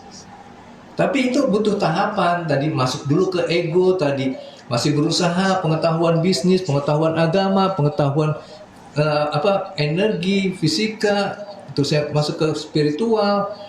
Itu semua tetap dihadirkan oleh ego yang ciri-cirinya dia pengen kontrol, pengen mendapatkan sesuatu gitu loh.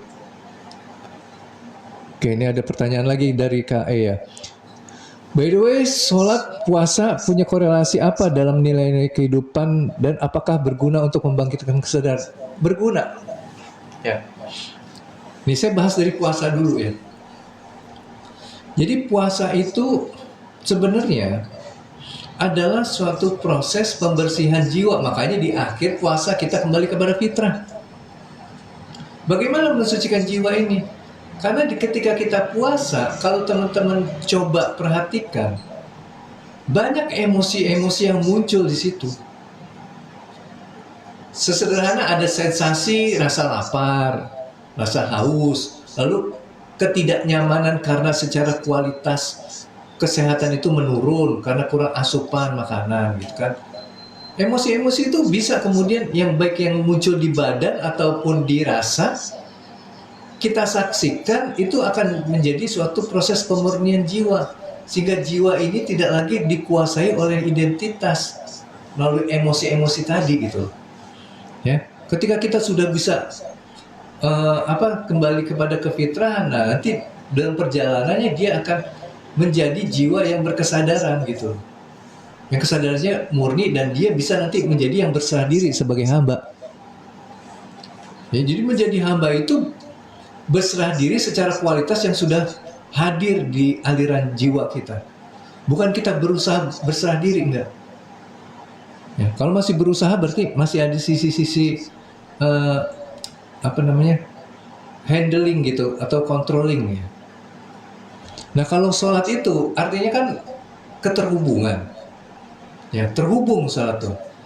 Nah bagaimana kita bisa benar-benar terhubung? Ya tentunya keterhubungan ini dimaknai sebagai keterhubungan jiwa yang sudah bersih juga.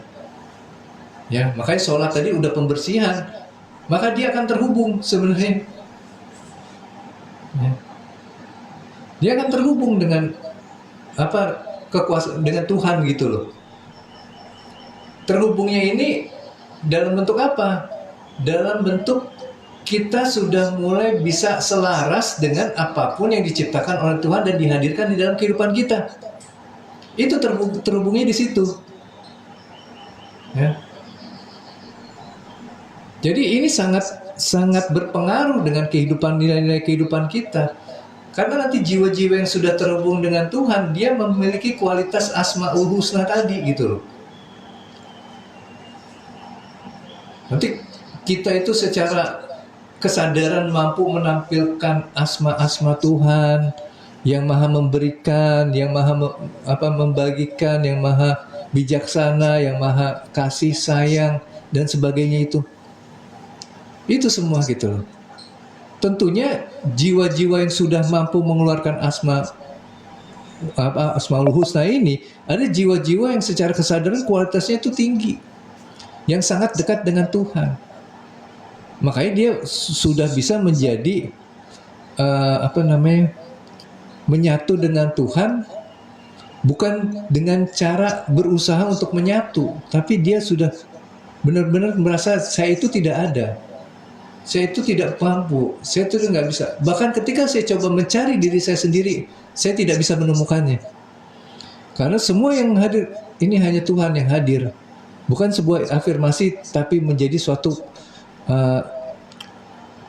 rasa yang muncul, yang akhirnya mendorong suatu pemahaman di dalam pikiran kita. Bukan kita menekan dari pemahaman supaya jadi rasa, bukan.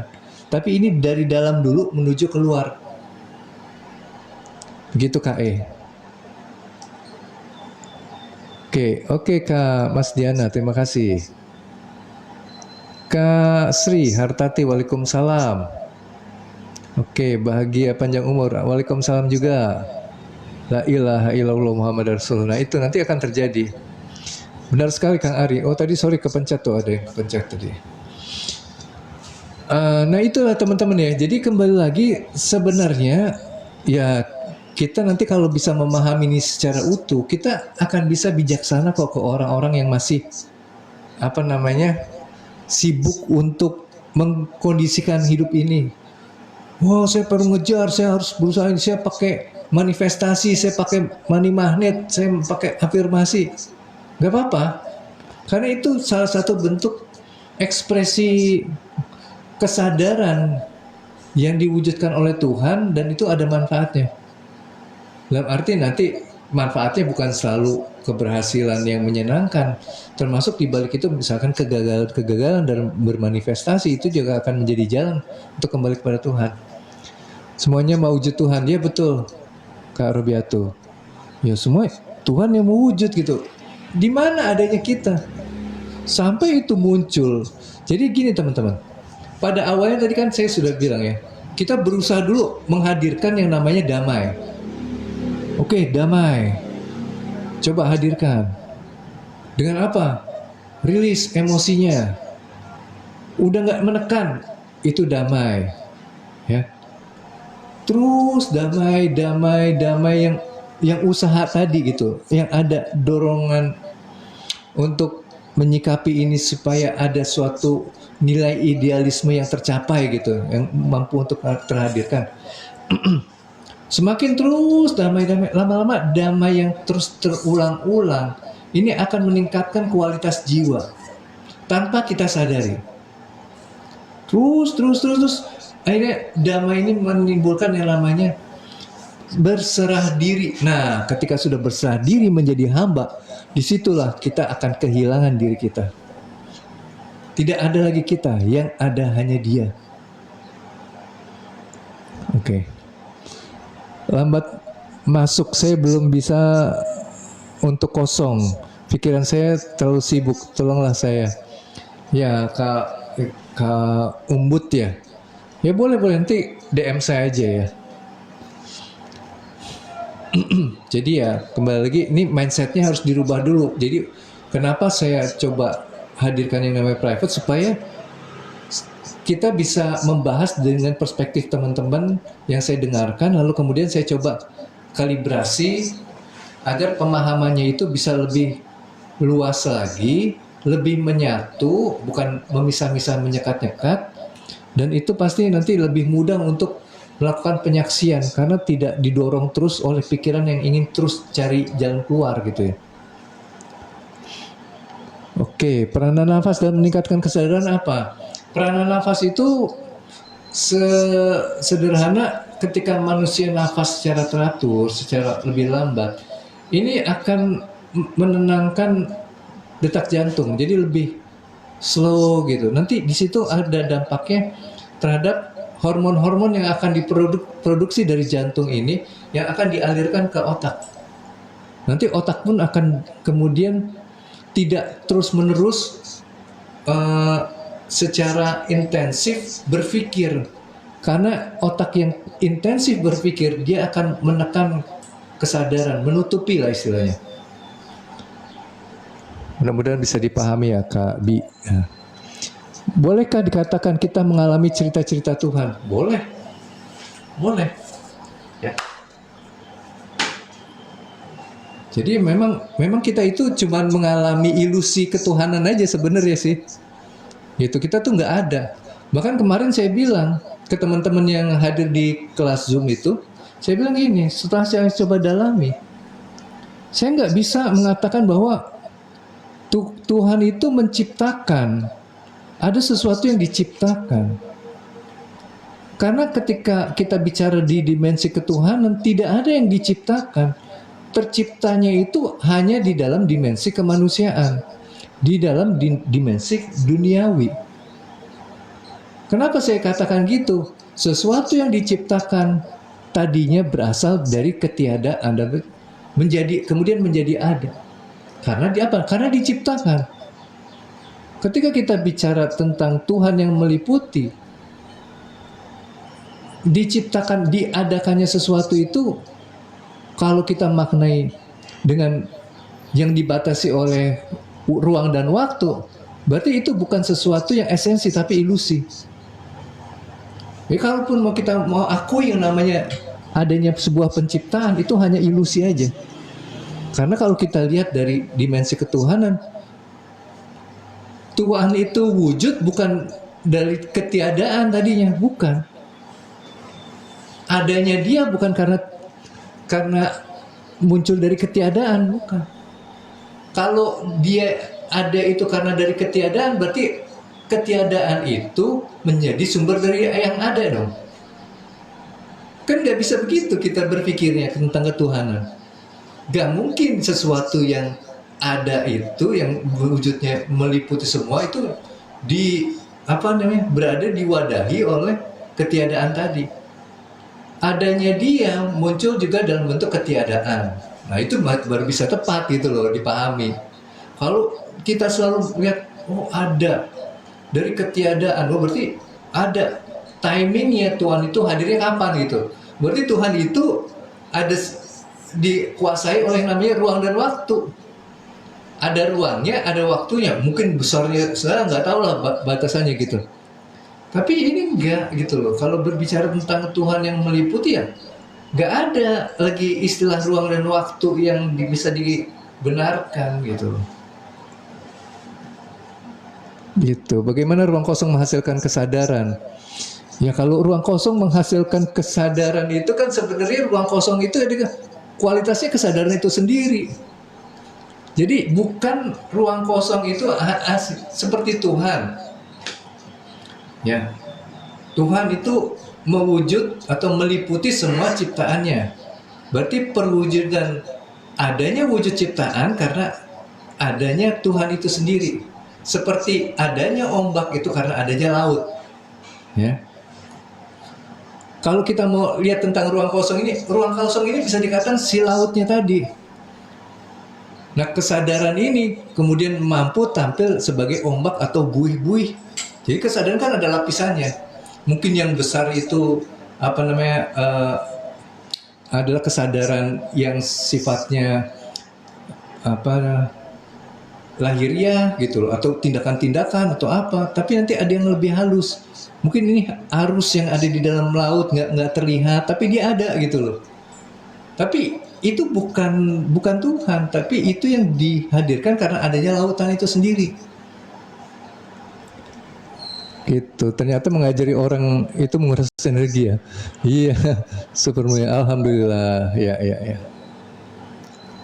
Kalau kita tidak ada, tidak perlu juga ada usaha apapun. Ya, karena makanya kita dikatakan manusia itu la haula, tidak ada daya upaya apapun juga gitu loh. Ini kan tergantung kita mau lihat di dimensi mana nih. Kalau kita mau lihat di dimensi manusia ya pasti ada kemampuan. Cuma kalau kita tingkatkan lagi, dalami lagi secara esensi, maka kemampuan kita sebenarnya dari mana gitu kan. Ya. Benar, jadi bukan fatalisme. Kalau fatalisme itu kayak nanti gak ada usaha. Tadi saya udah bilang ketika jiwa itu sudah bersih, dia mampu untuk terus masuk menjadi hamba yang berserah diri. Nah ini nanti muncul kualitas asli kefitrahan jiwa manusia yang sudah diajarkan nama-nama yang dia itu mampu untuk mewujudkan sifat-sifat keilahian gitu. Asmaul Husna bukan sifat keilahian, tapi Asmaul Husna yang memberikan kasih sayang, cinta kasih apapun juga gitu ya. Maha memberi, maha kaya, membagikan gitu. Jadi jangan pikir ketika kita mengalir lalu jadi konyol, nggak mungkin, pasti ngalirnya salah. Kalau ngalir sebagai ego pasti fatalisme, pasti determinis atau juga jabariyah lah istilahnya. Betul, netral, mantap.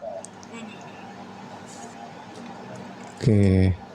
Oh, udah nggak ada lagi. Waalaikumsalam Kak Daud, Muhammad Daud. Ya gitu teman-teman ya. Jadi kembali lagi kalau kita mau mengatakan Tuhan itu mencipta, ya oke. Kita bicara berarti di dimensi kemanusiaan.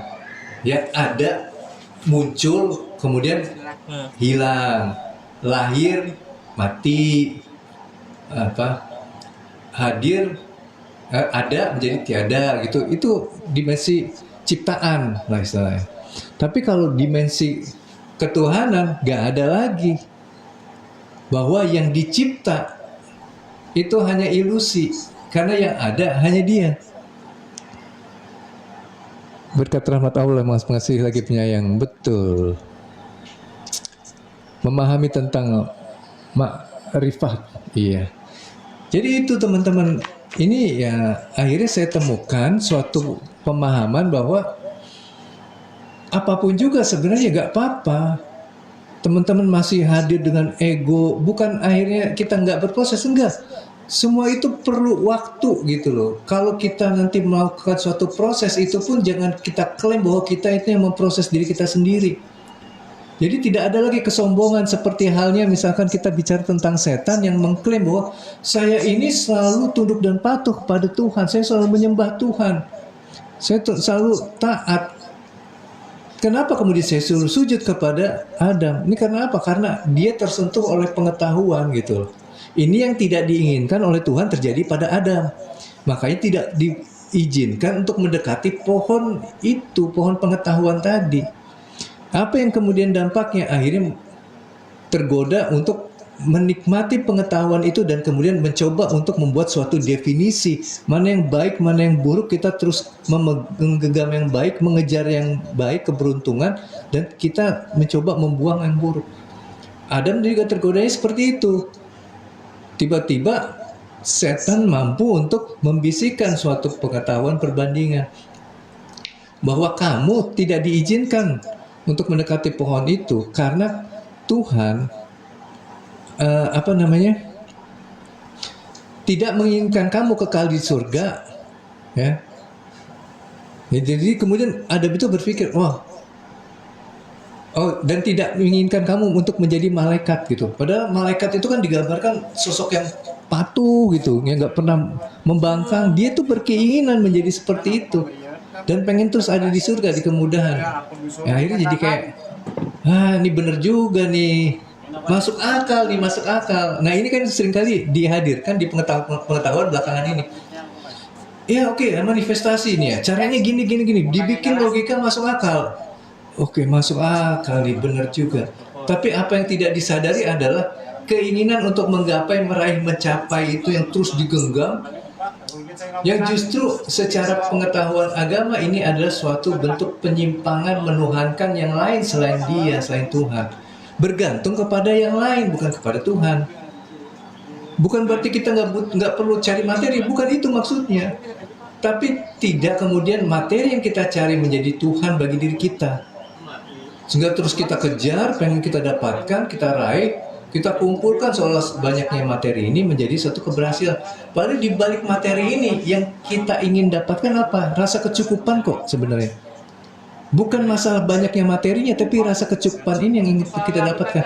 Dan rasa kecukupan ini sebenarnya hanya bisa dihasilkan ketika jiwanya sudah bisa damai. Begitu. Iya betul, dari aliran kebermanfaatan. Kak Sekarang Stone. Terima kasih Kak Mariati. Suhu hamba yang berserah diri apakah sama dengan menerima apapun yang sedang terjadi dengan kesadaran? Betul. Ya, poin utama yang perlu digarisbawahi, menerima dengan kesadaran tadi. Jadi dilandasi oleh kesadaran yang murni. Nah itu. Jadi bukan jadi kayak orang apatis nantinya. Tapi secara aliran jiwanya itu dia cocok untuk selaras dengan apapun juga yang dihadirkan oleh Tuhan. Oke, terima kasih Kak Ernawati. Bumi, bulan, matahari, miliaran bintang, dan alam goib itu berada di dalam satu bingkai. Nah, betul, setuju. Ya, bingkai ketuhanan itu, gitu. Perjalanan dari Tuhan bersama Tuhan dan kembali pada Tuhan. Ya, memang kita nggak pernah kemana-mana. Makanya saya bilang, bahkan orang-orang yang masih dengan egonya ingin mendapatkan itu, mereka selalu dibersamai oleh Tuhan kok. Jadi mereka mendapatkan pendidikan dari Tuhan melalui dimensi ego tadi, di mana nanti akan hadir suatu kekecewaan ketika tidak mendapatkan, akan hanyut di dalam euforia ketika mendapatkan suatu keberuntungan. Jadi bolak-baliknya cuma di situ doang gitu loh. Tapi lama-lama menderita juga. Nah, ini nanti akan meningkat. Makanya dikatakan penderitaan itu celah masuknya cahaya. Ya. Ya, dengan ini kita coba cari lagi karena kita dikasih ego yang ditugaskan untuk menjaga kehidupan manusia. Artinya mendatangkan sesuatu yang mungkin kurang lebihnya bisa dirasakan sebagai kenyamanan. Gitu teman-teman. Oke, bingkai yang kokoh dan sangkar ada tirai pembatas. Nah, betul. Jadi kadang-kadang orang itu belajar tentang pengetahuan, tapi dia sebenarnya membiarkan dirinya terjebak di dalam sangkar. Dia sibuk untuk memoles sangkarnya itu sampai terlihat indah, tapi pada kenyataannya dia tidak pernah keluar dari sangkar itu, terjebak di dalam pengetahuan. Ya, makanya terus berdebat akhirnya. Oh enggak, sangkar saya ini yang namanya sangkar Tuhan gitu loh. Padahal dua-duanya ya sangkar aja, gitu, tetap di dalam sangkar. Akhirnya sibuk memperindah pemahaman, ya, sibuk mencari pengikut gitu ya. Karena ya masih terjebak di sangkar itu, sibuk pengen kontrol hidupnya, pengen dikontrol terus. Ini harusnya begini, ini harusnya begitu, dia udah gitu. Tapi begini begitunya tuh belum dengan kesadaran. Nanti ada bentukan sifat-sifat manusia yang secara natural juga begini begitu, tapi dia dilandasi oleh kesadaran. Cirinya dia tidak ingin memaksa itu harus terjadi. Ketika ternyata ada yang tidak mengizinkan untuk itu terjadi, dia pun bisa menerima ini sebagai suatu kesempurnaan. Gitu. Kak Nia. Waalaikumsalam, Pak. Kalau kita sering dapat ujian sakit, kita harus gimana? Pertama-tama yang perlu teman-teman rubah perspektif teman-teman, bahwa sakit itu bukan suatu penghukuman. Teman-teman gini ya, ada sebuah hadis yang mengatakan, jika seseorang itu tahu rahasia sakit, maka dia akan bersyukur. Kenapa? Karena jika seseorang sakit, kemudian dia itu sabar, artinya nerima gitu ya, tidak melihat sakit ini sebagai suatu permasalahan yang harus difokuskan, penderitaannya enggak. Tapi dia mengalir aja. Oke, saya tahu Tuhan berkehendak saya untuk mengalami ini, saya terima secara utuh. Nah, maka apa yang terjadi kemudian adalah ketika dia itu sembuh, maka Tuhan akan mengganti darahnya yang lama dengan darah yang baru. Artinya supporting sistem kehidupannya itu dirubah. Ya, jadi nanti ada kemudahan segala macam. Dan ketika dia tidak sembuh, taruhlah kita wafat, maka Tuhan akan masukkan kita ke dalam surga tanpa hisab. Artinya kita akan diberi sebuah pencerahan.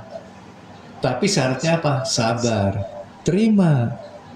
Itu jangan kemudian bahasanya masih ujian. Ujian tuh kayak dipaksa gitu loh. Tapi kalau petunjuk kan kayak kita dikasih obat. Ini petunjuk dan pertolongan. Oh ya, saya terima ya gitu. Oh, karena saya tahu ini akan ada manfaatnya. Jadi pemaknaan sakit itu jangan ujian sebaiknya. Mantap Kang Hari. Oke Kak Sony, terima kasih. Oke Kak Jemin, Kak Arif, Kak Afnan, halo juga. Oke, maaf nanya, jika sesuatu yang tidak kita inginkan terjadi, berarti kita harus terima. Nah, kata-kata harus ini artinya kita menerimanya masih dari dalam kualitas kesadaran jiwa sebagai ego tadi ya. Karena harus. Gini, penerimaan yang benar tuh bukan menekan gitu. Terima aja. Nggak gitu. Tapi penerimaan yang benar tuh sadar. Oke, sadar. Muncul sesuatu yang tidak kita inginkan. Pikiran ceritanya udah ada. Pasti perasaan juga nggak nyaman. Emosinya apalagi, lebih nyata. Lalu kita rasakan nggak nyamannya. Itu nerima tuh. Dirasakan. Bukan ditutupi. Atau diignore, diabaikan. Bukan. Gitu. Siap su. Semakin dipahami dan mengalir sesuai dengan ditunjukkan suhu. Alhamdulillah. Pak Daud, mereka para penjajah ruang angkasa, mereka belumlah sampai ke ufuk yang tinggi itu. Ya, karena masih di dimensi material ya.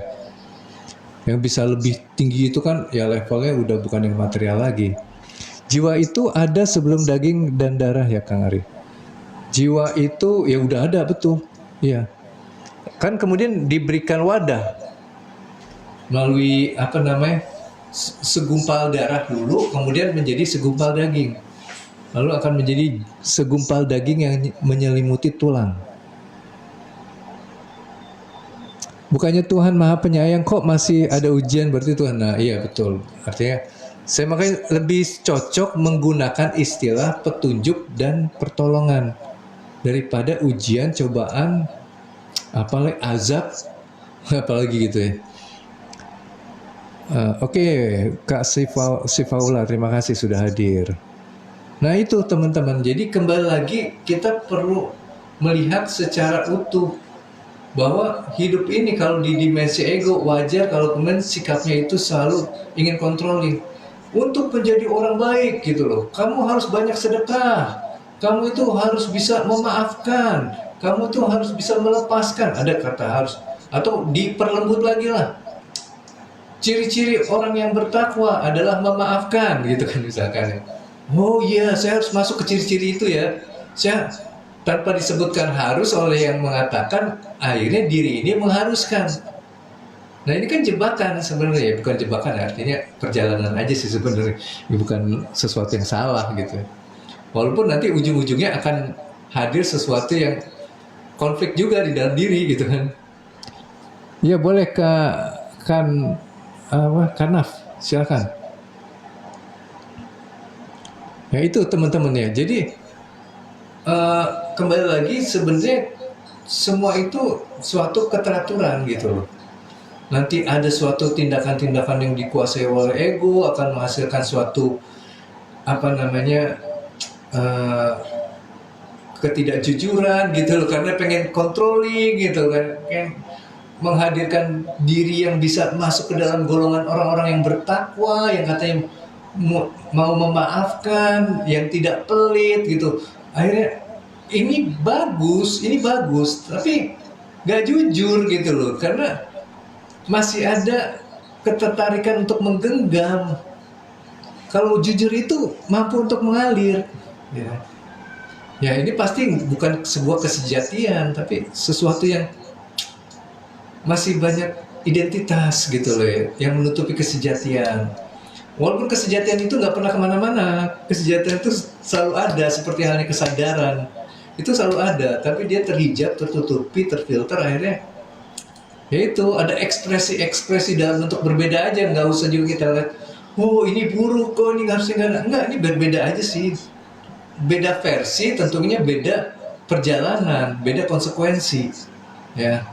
Apakah menjadi nyaman lebih baik daripada menjadi tidak nyaman atau ada di dalam masalah? Enggak juga. Semua juga ada apa kebutuhannya masing-masing.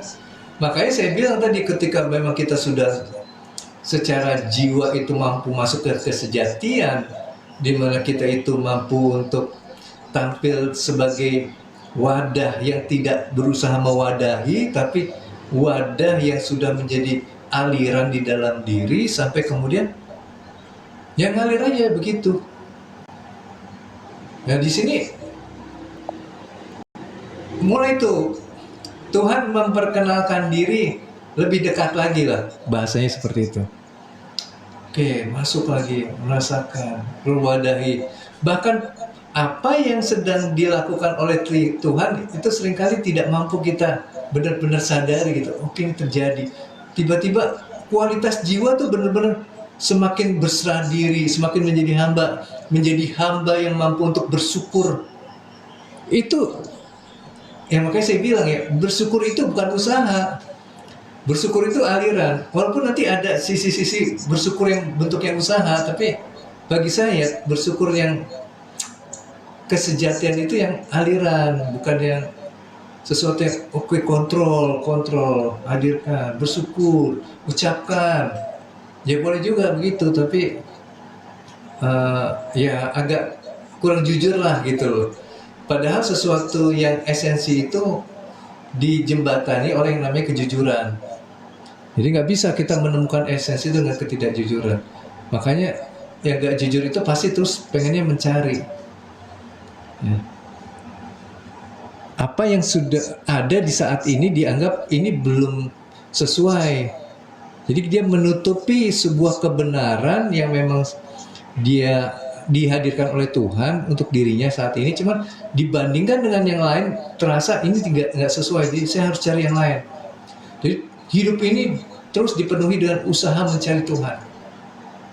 Ketika Tuhan sudah hadir secara utuh sempurna di dirinya saat ini, di sini sekarang, being present gitu. Oke Kak Nia, supaya kita kuat diuji, kita harus terima. Nah, gini, betul kalau secara bahasa awamnya begitu, teman.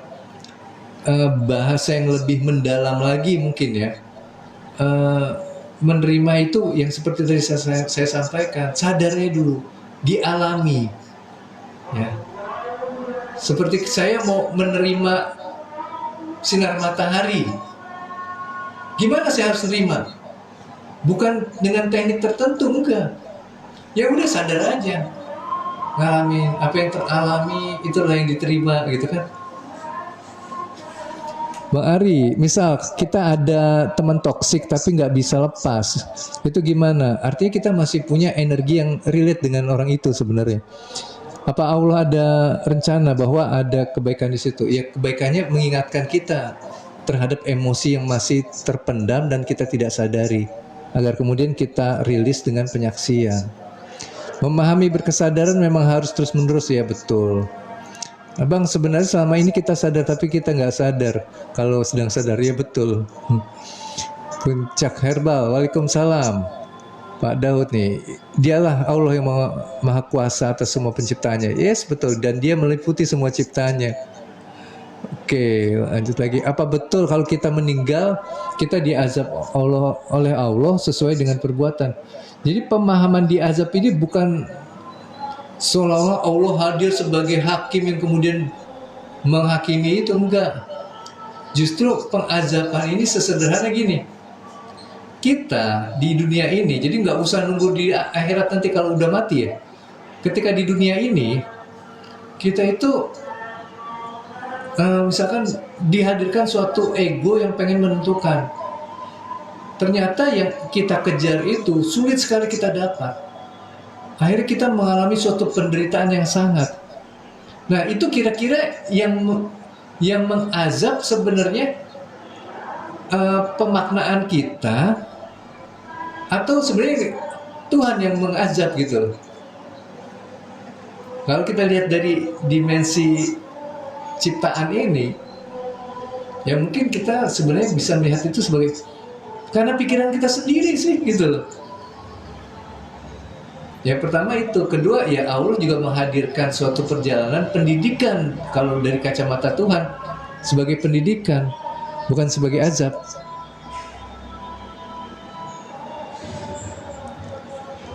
Berbuat sesuatu baik agar bisa mendapatkan keinginan berarti masih tidak baik, ya betul, masih transaksi, walaupun itu jadi baik juga sih, pada level itu baik-baik aja, nggak apa-apa. Termasuk saat marah juga harus diam dengan jujur, ya Kang. Iya, jadi jujur aja merasakan marah itu. Oke, gimana cara menghadirkan Tuhan ke dalam diri kita? Ya kita harus ada pada posisi membuka. Kita tidak ditutup, disangkari oleh identitas tadi. Maka pertemuan itu akan bisa terwujud. Caranya gimana? Pintunya ada di penyaksian caranya ya.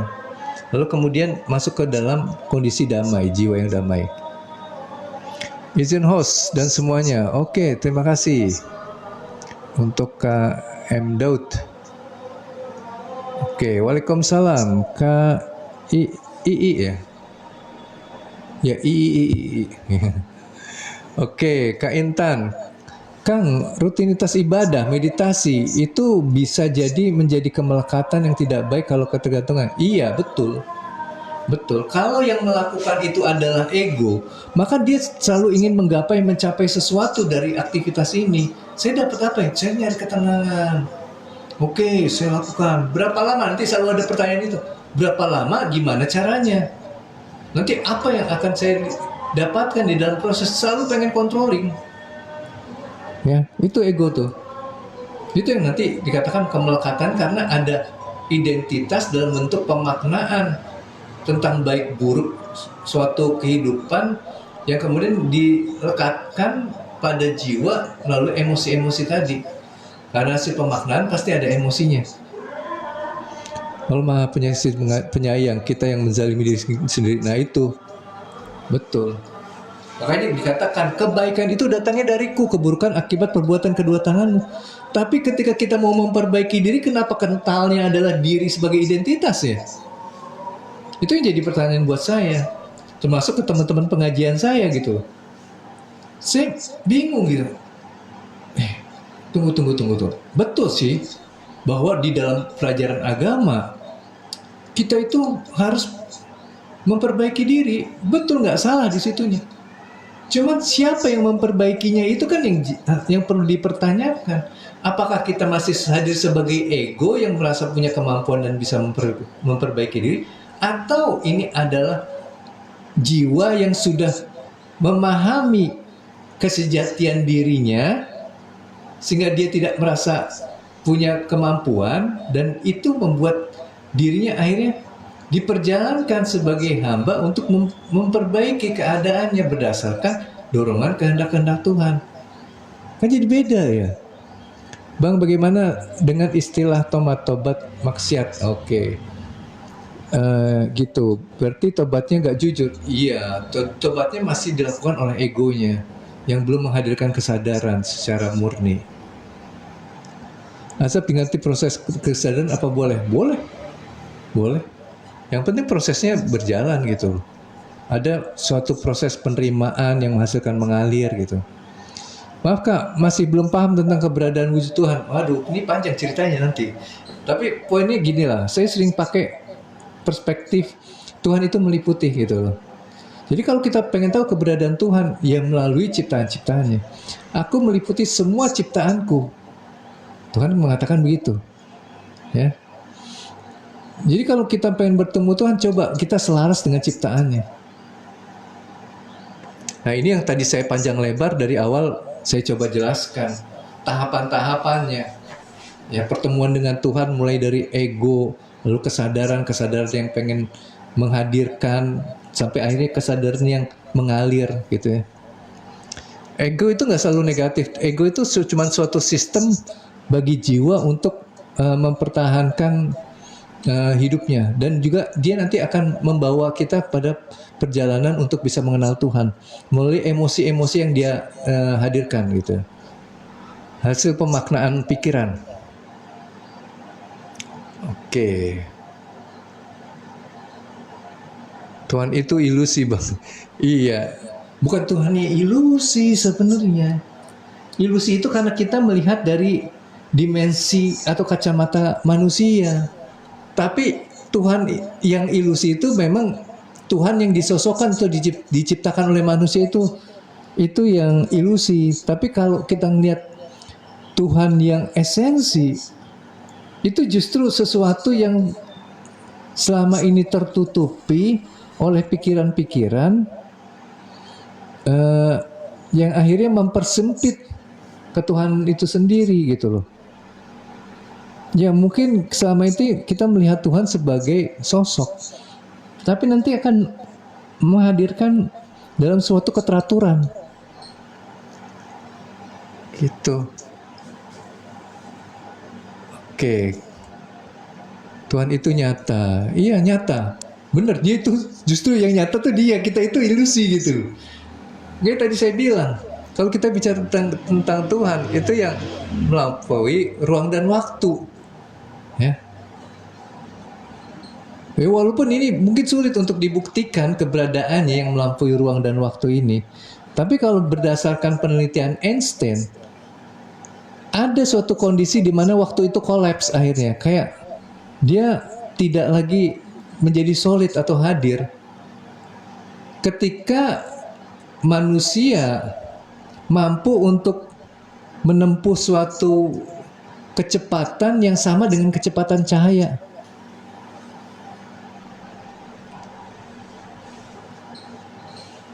Gitu.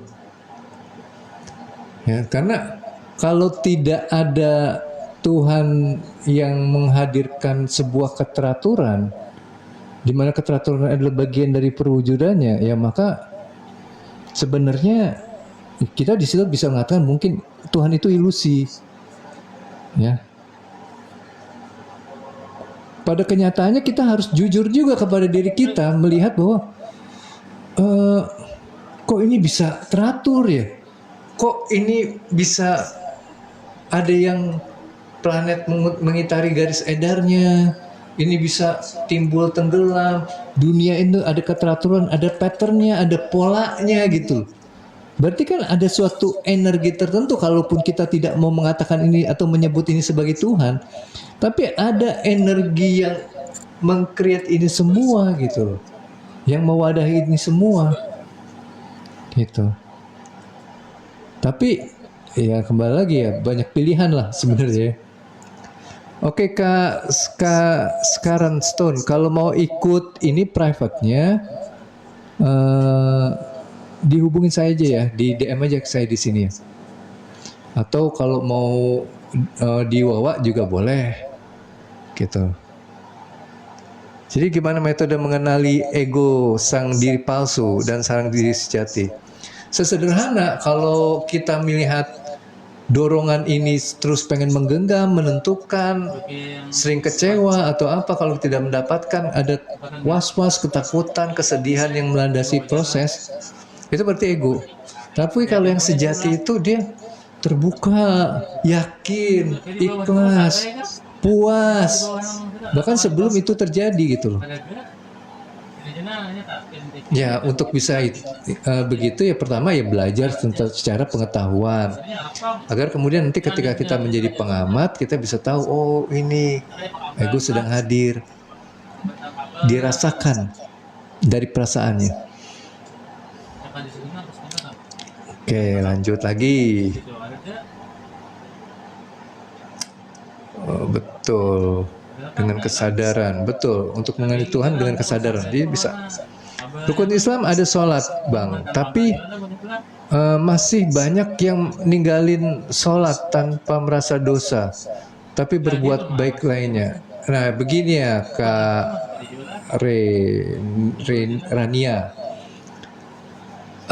Begini, kembali lagi, sholat itu esensinya adalah terhubung. Nah, nanti mungkin secara pengetahuan kita akan terbenturnya bagaimana kita melihat orang yang sholat dengan bentukan yang berbeda. Apakah kemudian itu semua secara kesadaran terputus dari Tuhan? Kalau jika pada kenyataannya mereka mampu mengekspresikan Asmaul Husna sebagai bentuk dari keterhubungan jiwa dengan Tuhan, jiwa yang sudah bersih. Jadi pertanyaan saya tuh jadi begitu gitu loh ke diri saya sendiri. Oh, ada Buddha yang tercerahkan. Kenapa dia muncul dengan welas asih? Ada nanti yang lain-lainnya, dewa lah apa segala macam.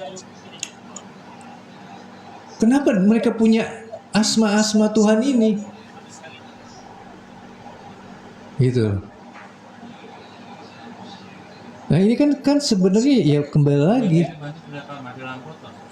ya orang-orang suci gitu ya, mungkin seperti Buddha tadi, atau ya mungkin nanti teman-teman mendapati tokoh-tokoh penting di dalam sejarah, ya salah satunya mungkin kayak Bunda Teresia gitu.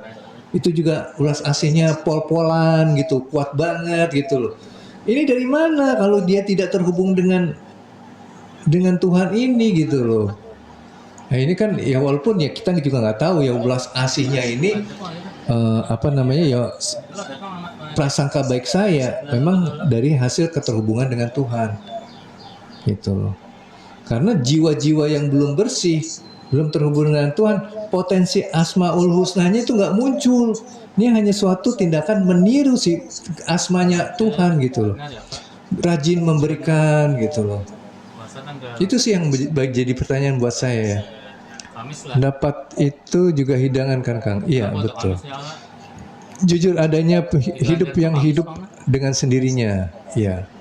Masing-masing kita menyembah Tuhan ilusi kita. Ya biasanya begitu memang. Biasanya gitu. Ya. Sampai akhirnya kita tidak mencoba masuk kepada ilusi tadi. Ya udah, ngalir aja apa adanya. Makanya tadi saya bilang, mencoba mencari-cari esensi ketuhanan itu justru akan menjebak kita masuk ke dalam ilusi tadi. Ya. Teralirkan hadir di ending life ini, ya. Tuhan lebih dekat dengan urat nadi. Apakah artinya Tuhan juga ada di dalam diri? Dia meliputi kehidupan ini tanpa ada satupun yang mampu untuk terpisahkan dari dia. Dia sebagai wadah. Ibaratnya kalau nggak ada wadahnya ya udah nggak ada gitu. Adanya ciptaan karena adanya Tuhan. Jadi bukan hanya diri manusia, in between diri manusia dengan manusia yang lain, udara, sinar, apa, ya itu diliputi oleh dia. Bahkan yang namanya emosi, pikiran, neuron gitu, sel, apa, ya diliputi juga gitu. Siap, saya sudah punya bawanya Kang. Oke, nanti dihubungi aja. Jadi ego itu diperangi atau dikenal? Ego itu dikenal, diterima justru. Karena secara kualitas ego itu ketika kita perangi, dia makin bikin benteng untuk mempertahankan eksistensinya.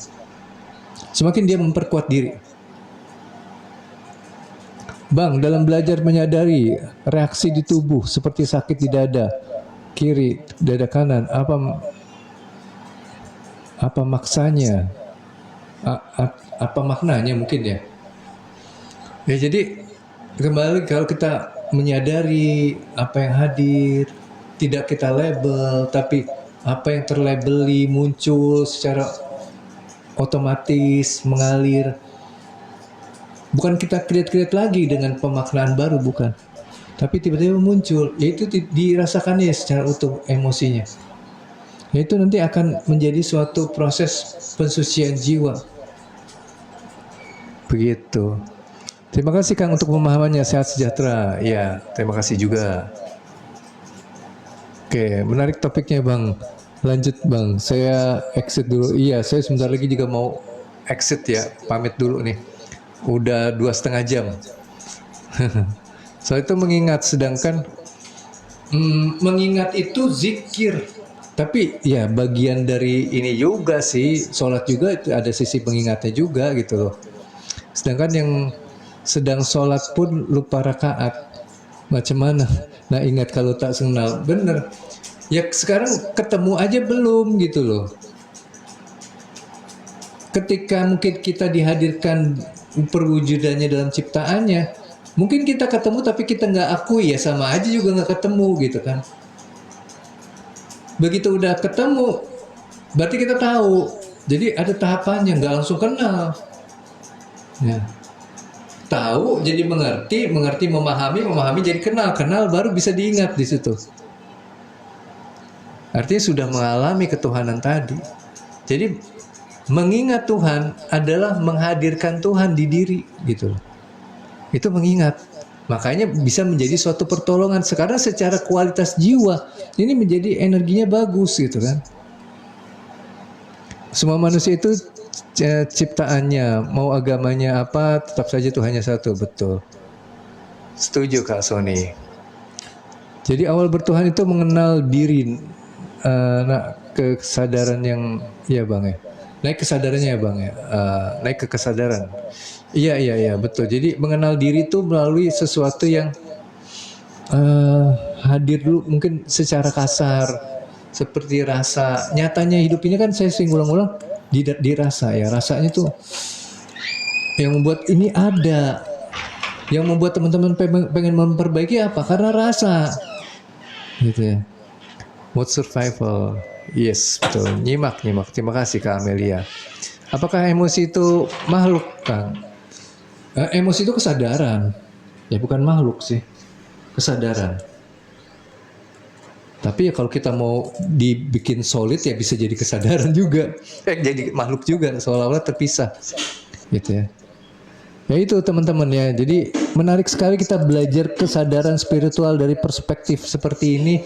Semakin terbuka, semakin mampu meliputi, semakin mampu menyatukan apa yang terlihat salah, tidak secara tegas mendorong diri kita untuk membetulkan, mengkoreksi, karena kita tahu semua adalah bagian dari perjalanan jiwa yang harus teralami. Dan di situ nanti kita semakin bisa berdamai ketika kita mampu menjadi atau menyikapinya dengan penyaksian segala emosi-emosi yang hadir, dan kemudian nanti ujungnya kita bisa menjadi hamba yang berserah diri dan menjadi hamba yang mampu untuk bersyukur. Disitulah baru ketuntasan jiwa untuk kembali itu nanti adanya di situ. Sampai sejauh ini saya baru bisa mengetahui sampai di situ aja pengetahuannya. Ya. Oke teman-teman, mungkin itu aja dulu ya perjumpaan kita untuk hari ini. Terima kasih banyak untuk teman-teman yang sudah meluangkan waktu untuk hadir di sini dan juga untuk mendengarkan ya. Terima kasih juga ke Mas Parman ya. Saya juga mau pamit kepada teman-teman. Mohon maaf jika ada sesuatu yang kurang berkenan untuk diterima, mungkin membingungkan atau bahkan menurut teman-teman itu sebuah kesalahan. Tapi saya siap untuk salah lah istilahnya ya. Saya bersedia untuk kemudian mengalami suatu perjalanan yang dikatakan mungkin itu adalah sebuah kesalahan. Insya Allah keriduan saya juga akan menghasilkan keriduan bagi Allah, dan di situ adalah keberuntungan bagi setiap jiwa yang ingin untuk kembali. Oke, terima kasih semuanya. Wabillahi taufiq wal hidayah. Wassalamualaikum warahmatullahi wabarakatuh. Selamat siang, selamat kembali menjalankan aktivitas. Bapak ya, terima kasih Bang Yan. Terima kasih tadi Kak Umi, juga Kak Leni, Kak Teh Ade, terima kasih Kak Gesti, Kak E. Oke, semuanya mantap. Sampai ketemu lagi besok insya Allah.